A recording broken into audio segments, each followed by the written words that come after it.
నమస్తే పెద్ద ఏం పేరు? తాడిపోయిన శివశంకర్రావు దుగ్గిరాల. శివశంకర్రావు గారు ఇప్పుడు కూటమి ప్రభుత్వం వచ్చి సంవత్సరం అవుతా ఉంది. అన్నదాత సుఖీభవ అని చెప్పి అన్నారు. రైతులకి రైతు భరోసా పేరుతో మార్చి ఇది ఇస్తా ఉన్నారు. సంవత్సరం అయింది కదా, ఇప్పటిదాకా అమలు చేయలేదు. 21వ తారీఖు అంటున్నారు. మరి అప్పుడైనా అమలు అయింది అంటారు? మరి వద్దులే, అవును అయితే 20వ తారీఖు 21 అంటున్నారు కదా. ఓకే, అయితే జనానికి బాగానే ఉండేది. ఎదురు చూస్తున్నాము. ఎదురు చూస్తున్నారా లేకపోతే పని కట్టుకొని కూర్చున్నారు ఇంకా అదే పనిగా ఎప్పుడు వేస్తారు ఏంటి అని? పనులు జరుగుతున్నాయి, వ్యవసాయం పనులు, దాని కోసం చూస్తున్నాము. అది 20,000 ఒకేసారి వేస్తామని చెప్పి అన్నారా ఇంత ముందు, లేకపోతే దఫాలుగా వేస్తామన్నారా? 20,000 అంటే మోడీ గారి ఆడితో కూడా కలుపుకొని అని అంటున్నారు కదా ఇప్పుడు. అది మోడీ గారు ఒక 6,000 వేస్తాడు కదా, అవి ఒక 6 అని ఒక 14, 20,000 అన్నారు. దాని మీద మోడీ గారు కొంత వేసాడు. దాని మీద అది ఏమన్నా పోయినా మిలాయించుకున్నా పదవి మాత్రం గ్యారంటీగా పడతాయి అని నమ్మకం ఉంది. జగన్ టైంలో వేసారా మీకు డబ్బులు రైతు భరోసా? రైతు భరోసా జగన్ టైంలో వేసారు. 5 సంవత్సరాలు పడ్డాయా? 5 సంవత్సరాలు పడ్డాయి. టైంకి పడ్డాయా లేకపోతే అప్పుడప్పుడు? 5 సంవత్సరాలు పడలేదు, పడ్డాయి. రైతు భరోసా బాగానే పడ్డాయి జగన్. రైతు భరోసాకి ఇప్పుడు 4 ఎకరాలు ఉన్నాయనుకో, 4 ఎకరాలకు ఒక్కొక్క ఎకరానికి ఇంత అని చెప్పి ఇస్తారా లేకపోతే అన్నింటి మీద కలిపా? అంతేం లేదు, ఒక్కో రైతుకి ఎన్ని ఎకరాలు అన్నది. ఎక్కువ ఎకరాలు ఉంటే ఉండకపోవచ్చు తెలియదు, కానీ రైతుకి అందరికి ఒకటేక పడతాం మొదలు పెడితే నీకైనా 13,000 వేస్తున్నాడు జగన్. 4 ఉండని 5 ఉండని ఎంతైనా 13,000 అంతే. 13,000 అది వీళ్ళు కూడా అంతేనా? మరి లేచినాక కానీ తెలియదు. ఈ లేచిన తర్వాత మరి ఎంత పడుతుంది అన్నది తెలీదు. మరి ఈ మధ్య గ్యాస్కి వేసాడు కదా, డబ్బులు పడ్డాయా? గ్యాస్కి ఒక తడవ పడింది. ఎంత పడ్డాయి? ఒక తడవ 800 చిల్లర పడ్డాయి. అది అంటే చాలా మందికి పడట్లేదు అని చెప్పి అంటున్నారు. డబ్బులు పడుతున్నాయి వాళ్ళకి? పడతాయి అంటున్నారు. సంవత్సరంలో 3 కితాలు పడతాయి అంటున్నాడుగా. 3 కితాలు సంవత్సరంలో పడతాయి అంటున్నాడు. అది చూస్తున్నారు జనం. అది కూడా తల్లికి వందనం డబ్బులు పడ్డాయా మొన్న వేసిన డబ్బులు? మాకు పడవు, కానీ మా ఊళ్ళో మాత్రం బాగానే పడ్డాయి. మన ఊళ్ళో మనవరాలు ఎవరు పడలేదా? మా మనవరాళ్ళు ఇక్కడ హైదరాబాద్ ఉన్నారులే. దాని మూలం మాకు ఆశ లేదు దాటి మీద. మాకు ఇదిలే పడిన వాళ్ళకి పడ్డాయా మరి? పడిన వాళ్ళు బాగా పడ్డాయి. 3 2 బాగానే పడ్డాయి. ఎంత కాడికి పడ్డాయి వాళ్ళకి?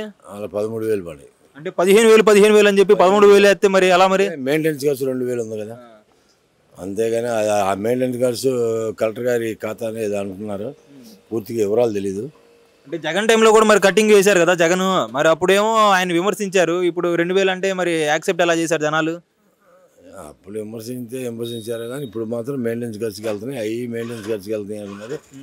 అది జరిగింది. స్కూల్ ఎట్లా ఉన్నాయి పెద్ద ఇప్పుడు ఈయన హయాంలో? ఇంకా పెట్టలేదు సరిగ్గా. సంవత్సరం అయింది కదా ప్రభుత్వం అధికారంలోకి వచ్చి. స్కూల్ బాగానే ఉన్నాయి, పర్సెంటేజ్ కూడా బాగానే ఉన్నట్టుంది 7. అది మొత్తం మీద బాగానే ఉందంటావు.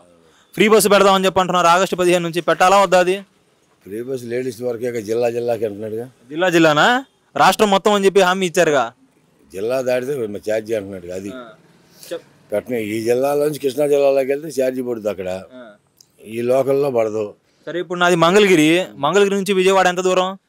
విజయవాడ బ్యారేజీ దాటక ముందు నువ్వు ఒక టికెట్ తీసుకోవాలి. విజయవాడ ఎంత దూరం అంటారు? ఎంత దూరం అన్నది కాదు, బోర్డర్ వద్దు. 12 కిలోమీటర్లకి నేను మళ్ళీ ఇప్పుడు ఛార్జీ కట్టి పోవాలా నేను? పాకిస్తాన్కి ఇండియాకు ఉన్నట్టు బోర్డర్ అది మనకి. ఆ బోర్డర్ దాటంగానే టికెట్ పడుతుంది. నువ్వు ఆడ నుంచి ఇటు మళ్ళీ అనుకో, ఇటు మళ్ళీ తెనాలి నుంచి గుంటూరు వెళ్ళామనుకో, మళ్ళీ మంగళగిరి వెళ్ళామనుకో ఛార్జీ లేదు. అక్కడి నుంచి అటు విజయవాడ వెళ్తే మాత్రం నీకు గ్యారెంటీగా ఛార్జీ పడుతుంది. మరి ఇలా అయితే కొద్దిగా నష్టపోయే అవకాశం ఉంది కదా. నష్టపోయేది ఏముందిలే, వచ్చిందే లాభం అనుకోవటమే. దొరికిందే ప్రసాదం అనుకుని తినేయాలి. కానీ నువ్వు జీడిపప్పు రాలేదు, బాదం పప్పు రాలేదు అని విజయవాడ దగ్గరలో ఉన్నాను కానీ నాకేమో అందదానికి కుదరదుగా. అట్టా ప్రభుత్వం బాగానే ఉంది. ప్రభుత్వం బాగానే ఉంది. లోకేష్ గారు ఇప్పుడు పల్నాడు పర్యటన చూసావా జగన్ది మొన్న జరిగింది? అది మనం ఏం చూడలేదులే. అవన్నీ మామూలు ఎప్పుడు ఉండయాక. అంత మొంగళ వాళ్ళు నిర్బంధం చేశారు వైసీపీ వాళ్ళు. తెలుగుదేశం బయటకు బాగాలే, నేను టీడీపీ నిర్బంధం చేశారు బాగా. ఇళ్లలోంచి మమ్మల్ని బయటకు బాగాలే. ఇవాళ ఏంటంటే వాళ్ళు ఊరికి మొంగలు పోతున్నారు. అనవసరం వేస్ట్ కదా. ఎందుకు ఓ మనిషిని బలరేయాలంటే అంతమంది అక్కర్లేదుగా. ఆయన ఏం చెప్తున్నాడంటే జగన్మోహన్ రెడ్డి గారు, నా పర్యటనలో నేను నా అభిమానులు కలవడానికి పోతా ఉంటే ఆయనకి ఎందుకు అని చెప్పి అంటున్నాడు. అభిమానులు కాదు ఆయన కలవడానికి, ఆయనకి ఎలాగో చూడడానికి జనాలు రారు, నాకు వస్తున్నారని చెప్పి ఆయన అక్కోసం చెప్పి అంటున్నాడు ఆయన. దానిపై మీ అభిప్రాయం ఏంటి మరి? నా అభిప్రాయం దాని గురించి మన అభిప్రాయం ఉంటుంది. అన్ని మాట్లాడేది కదా, మాట్లాడుతూ ఉన్నారుగా. రప్ప సంగతి ఏంటి మరి? ఆడేవాడు కత్తి తిరిగితే రప్ప అంటే సరిపోయిందా? వాడు వైసీపీ వాడు కత్తి తిరిగాడు. టీడీపీ ఆయన అంటగా ఆయన టీడీపీ వాళ్ళు కార్డు కూడా ఉందంట కదా, సభ్యత్వ కార్డు. సభ్యత్వం కార్డు ఉన్నా వాడి పేరు లేదంటున్నారా? వాడి పేరు లేదంటగా. ఏంటి వాళ్ళ అమ్మా నాన్న టీడీపీ అంట. టీడీపీ కాదంట. టీడీపీ కాదంట అనుకుంటాం. ఇక్కడ సెంటర్ ఇంట్లోనే 2 పార్టీలు ఉన్నాయి. అది ఎటైనా సేఫ్ అయ్యా చెప్పి అవడానికి. సరే మొత్తం ఎన్ని మార్కులు వేయచ్చు కూటమి ప్రభుత్వానికి? టాపా అంటే 100కి ఎంత వేయచ్చు? రైతులు కూడా కొద్దిగా ఊరట కలిగింది. రైతు భరోసా కన్నా కూడా పొలాలు అంత ముంగలు 33 లక్షలు 30 లక్షలు కొనే పొలాలు 60 లక్షలు అయింది. రేట్లు పెరిగినాయి. మరి కొనే వాళ్ళు ఉన్నారా? అంత ముంగలు పెళ్ళిళ్ళు లేవు. ఇప్పుడే కదా పెళ్ళిళ్ళు జరుగుతున్నాయి. కొద్ది పొలం ఉంది, పెద్ద అప్పు ఉంది, ఆడపిల్ల పెళ్లి చేయాలి, ఉదయం చూస్తే బాగోలేదు. అది రేట్లు పెరిగినాయి కదా. ఈ రాజధాని ఊపు దాని మీద కొద్దిగా ఊరట కలిగింది. ఊరట అంటే తెలుగులో అర్థమైద్దా? ఊరట అంటే అది ఊపు అందుకునే రైతులో కూడా ఊపు అందుకుంది. అది మొత్తం బాగానే ఉంది. రేట్లు పెరిగినాయి, మొత్తం బాగానే ఉంది. గజం 50,000 పలుకుతుంది అంటున్నారు. కొనే వాళ్ళు ఎవరు ముందుకు రావట్లేదని చెప్పి అంటున్నారు. ఏంటి మరి? పెద్ద రోజు అదే పని. మన ఈ మధ్య సంవత్సరంలో బాగానే ఉంది, ఇప్పుడు కొద్దిగా ఆగింది. ఈ రింగ్ రోడ్లు అయ్యి అంటున్నాడు కదా. మోడీ గారు బాగా వరుసగా ఉన్నాడు మాకు. మళ్ళా రేపు మోడీ గారి విశాఖపట్నం యోగానేగా. మరి నువ్వు కూడా యోగా నేనేం చేస్తాను, నా మోగ చెప్పలకి ఎగ్గేసి ఉన్నాయి. మరి ఎందుకు ఈ మొత్తం ప్రమోట్ చేసుకోవడం? మనం అదేంది ఉండాలి, అన్నీ ఉండాలి, ఆరోగ్యం బాగుండాలి కదా. ఏదో పేపర్లో ఫోటోలు వేసుకోవడానికి సరిపోయిద్దా, లేకపోతే స్కూళ్ళలో పెడతారా క్లాసులు? పెడతారు. ఏడ పెడుతున్నారు పెద్దనా? ఆడుకునే పీరియడ్ కూడా తీసేసి మొత్తం చదువులు చెప్పేస్తా ఉంటే ఆడు పెడతారు. అయ్యి అయినా పర్వాలేదులే, అదేంది ఉండాలి, అన్నీ ఉండాలయ్యా. ఏమి లేకుండా పోవడం, బళ్ళో కూర్చొని రావడం కాదు. అటు ఆటలు ఉండాలి, పోటీలు ఉండాలి. ఇప్పుడు లోకేష్ గారు ఉన్నారు, మేము ఉన్నాము, మంగళగిరి ఆటల పోటీలు ఎందుకు పెడుతున్నారంటే కుర్రాళ్ళు నీలాంటి యువకులు ఉంటారు. మా పని అయిపోయింది. మేము చిన్నప్పుడు ఆడాం. ఇప్పుడు ఆడుకోవడానికి గ్రౌండ్లు కూడా లేవు. ఇప్పుడు గ్రౌండ్లో ఆయన ఏం చేస్తున్నాడు చూస్తున్నాడు. మరి అంతే కదా, పోటీలు పెడితే ప్రైజులు ఇవ్వడం, మంచి మెరిట్ మొత్తం మంచిగా చేస్తున్నారంట. మంచిగా. ఓకే. నాగుల్ నాయక్. ఏం చేస్తూ ఉంటారు? రిక్షా బండి చేస్తాం. ఇప్పుడు మొత్తం పనులు బాగానే ఉన్నాయి. మరి పనులు బాగానే ఉన్నాయి, అందరికి పనులు బాగానే ఉన్నాయి. ఈ ప్రభుత్వంలో టాపీ పనివాడి కాడ నుంచి కూలి పనివాడికి కూడా పనులు బాగానే ఉన్నాయి. ప్రభుత్వంలో ఏం తేడా లేదు. అది సంవత్సరం అవుతా ఉంది కదా అధికారంలోకి వచ్చి, మొత్తం బాగానే అనిపిస్తుందా? జనాలు ఏమైనా వ్యతిరేకత ఉందా? వ్యతిరేకత అనేది లేదు. అంతా ఎవరి పని వాళ్ళు చేసుకుంటున్నారు, బతుకుతారు. ఆయన చెప్పిన వాగ్దానాలు ఒకటి వెళ్తున్నాడు. దాంట్లో సమస్య లేదు. అంటే కొద్దిగా లేట్ అవుతా ఉంది అని చెప్పి అంటున్నారు. లేట్ అవుతుంటే ఆయన బొక్కలు పోవడం వాళ్ళగా. ఎవరు బొక్కలు పోవాలి? జగన్ బొక్కలు పోవడం వాళ్ళగా పూడ్చుకుంటా లెవెల్ చేసుకుంటా వస్తున్నాడు. అవి ఉన్నట్టు ముందర తెలీదా? మరి ఎవరికి తెలీదు? తెలిసే కదా చెప్పింది ఇన్ని పథకాలు ఇస్తామని. ఇస్తున్నాడుగా, ఆపట్లేదుగా, ఇస్తున్నాడు. ఒకటి ఇస్తానే ఉన్నాడు. ఏది ఆపట్లా. డబ్బులు పడ్డాయమ్మన్నా మీకు? తల్లికి 100 డబ్బులు పిల్లలకి పడ్డాయి. ఎంత పడ్డాయి? 13,000. ఎంతమంది మనోళ్ళు? మనోళ్ళు నాకు లేరులే, పడ్డోళ్ళకి పడ్డాయి. డబ్బులు పడ్డట్టే వింటున్నావు అయితే? డబ్బులు పడ్డా అందరికీ పడ్డాయి. ఎవరికి ఆగల క్రమేణా పడుతున్నాయి. సిప్పులు కడుతున్నారు. దాంట్లో తేడా లేదు. అది అంటే నీకు 15,000 అని చెప్పి 13,000 వేసారు కదా, జనాలు ఏమైనా అనుకుంటున్నారా? లేకపోతే సర్దాలి కదా. ఇప్పుడు అది కూడా ఆ బొక్కలు పోడు వాళ్ళు సర్దాలి. ఎట్లా కుదిరిద్ది? పెద్ద పని అయిపోయింది. ఓకే. ఇప్పుడు అన్నదాత సుఖీభావ అని చెప్పి రైతులకి డబ్బులు వేస్తామని చెప్పి అంటున్నారు. జూన్ 21వ తారీఖున సర్వే చేస్తున్నారు. పొలం మొత్తం సర్వే చేస్తున్నాడు. అంటే ఇప్పుడు సంవత్సరం అయింది కదా, రైతులు ఏమి ఇబ్బంది పడట్లేదా? ఇబ్బంది ఏం పట్ల, వాళ్ళ పంట వాళ్ళకి పండింది ఇస్తానన్నాడు. మొత్తం పొలం సర్వే చేపిస్తున్నాడు. దాంట్లో సమస్య లేదు. అది కూడా పడతాయి. మళ్ళీ జగన్ కి ఏం అవకాశం లేదంటావు? మరి జగన్ కి 20 సంవత్సరాలు ప్రభుత్వానికి పోద్ది. 20 సంవత్సరాలు ఈ ఒక్క సంవత్సరంలో మరి ఎంత ముందుకు వెళ్ళిందంటావు? ముందుకు వెళ్తానే ఉంది, సాగుబడి ఉంటానే ఉంది. అక్కడ రాజధాని జరుగుతుంది. వాడు 3 రాజధానులు అన్నాడు. ఈయన ఒక రాజధాని సరిపోద్ది. రెండింటి మధ్యలో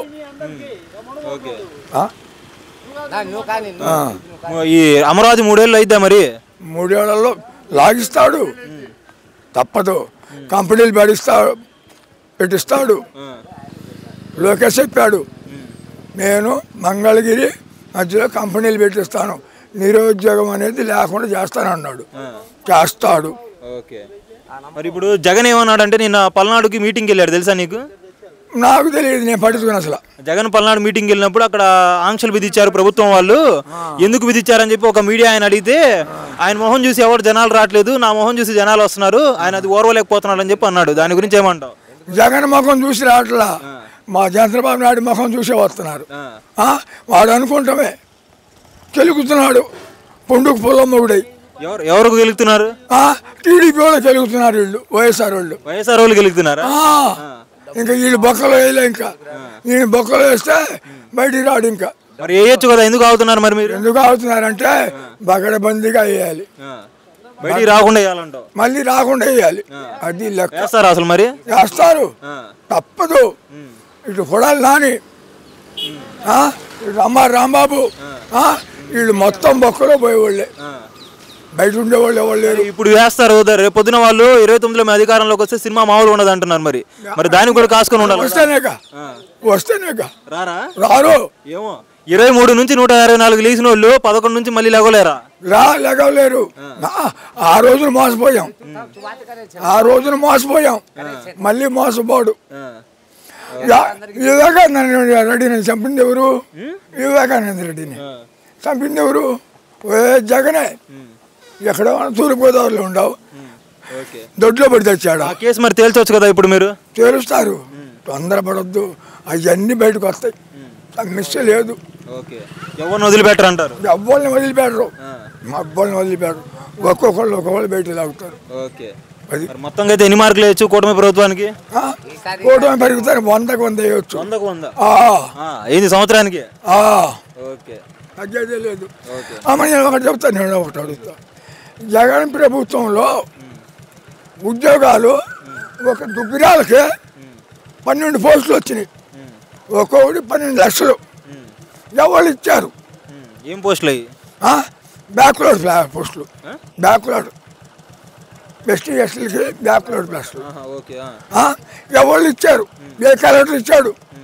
ఏ మంత్రి ఇచ్చాడు? ఎలక్షన్ కోడ్ పెట్టిన తర్వాత ఎవరు ఇచ్చారు? అది మాకు మాత్రం ఒకటి ఎంక్వైరీ కావాలి. నేనేం విన్నానంటే దుగ్గిరాల్లో కరెంట్ సమస్య ఎక్కువ ఉంది, కూటమి ప్రభుత్వం వచ్చినప్పటి నుంచి అంటున్నారు. నిజంగా కరెంట్ సమస్య ఉందా? సహజం, గాలి వేస్తుంది, తీగలు తడతాయి, దాని గురించి ఎవరు పట్టించుకోరు. గాలి ఎక్కువ వేసినప్పుడు తీగల మీద పడతాయి, ఒక గంట తీసేస్తాడు, మళ్ళీ గంట తీసేస్తే పర్లేదు, రాత్రులు తీసేస్తున్నారంటే ఎక్కువగా ఏమీ లేదు. ఇప్పుడు నేను అది అక్కడ ఫ్యాన్ కింద పడుకొని వస్తాను, తెల్లవాడు మా పిల్లలు ఉంటారు, బొట్టబొట్ట పిల్లలు, అంత సమస్య లేదు. ఆ ఉద్యోగాల గురించి కొంచెం కనుక్కో. మద్యం ఎలా ఉంది? మద్యం క్వాలిటీ ఉందా? మద్యం క్వాలిటీ అంటే జగన్ ఏమి ఉండవు, ఇంకా కంపెనీలు మార్చొచ్చుగా. మారుస్తాడేమో. ఆ జగన్ కంపెనీలో ఉండే జగను, వాళ్ళ మామ పేరు ఏంది, విజయసాయిరెడ్డి, బొద్ద సత్యనారాయణ, వీళ్ళ కంపెనీలన్నీ వేరే వాళ్ళు ఎవరు. నేను అధికారంలోకి వస్తే క్వాలిటీ మద్యం తీసుకొస్తానన్నారు, మరి ఇప్పుడు కూడా అదే పేరు చెప్తే ఎట్లాగా? ఇది కాంట్రాక్ట్ అవ్వాలిగా, ఈ కాంట్రాక్ట్ అవ్వాలిగా, ఈ కాంట్రాక్ట్ ఉందిగా, ఆ కాంట్రాక్ట్ ప్రకారంగా తీయాలి. ఎంత నడుస్తుంది నువ్వు తాగే రేటు? నేను 120. క్వాలిటీ అయితే బాగాలేదంట? మామూలుగా పర్వాలేదు, మా బాడీకి సరిపోయింది. మీ బాడీ సెట్ అయిందంట? అది స్టీల్ బాడీ ఏమైతే